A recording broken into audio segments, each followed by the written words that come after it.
many bad things in our past, but America also, because of the influence of Christianity, because of so many pastors and churches and leaders who have stood up and said, we have to stop this. Pastors and churches and leaders who have stood up and said, we have to stop this. So many patriots.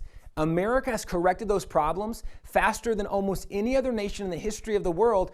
And that's why, if we're going to tell the honest story, tell the story that America did some very bad things, but tell the whole story that America fixed and changed those things faster and sooner before virtually anybody else. And that doesn't mean that America doesn't still have problems today. Right. We recognize a lot of problems that we want to solve today, which is why we're doing what we're doing. But isn't the reason that America was leading the charge on that is the very thing we're talking about in this course, because of biblical citizens, because people in America were saying, like you were saying, pastors were saying, this has to change. And even all the way back to the Declaration, that the principles that have been laid in place from the beginning are what made us want to provide that freedom for everyone.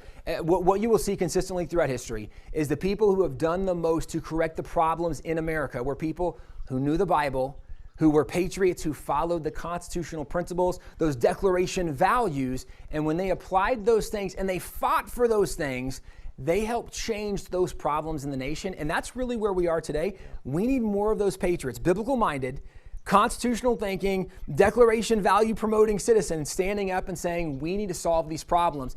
And when we get involved, we're really the only hope. Like it's kind of silly that we think something's going to change without our involvement, because it's always been the biblical-minded people standing up for those right principles and values, fighting to change where there needed to be equality, where there needed to be equal rights, where there needed to be major steps forward. This is where, again, today, we need those biblical-minded constitutional citizens to stand up and saying, we're going to make a difference. Okay, so short answer to the question, is America worth saving?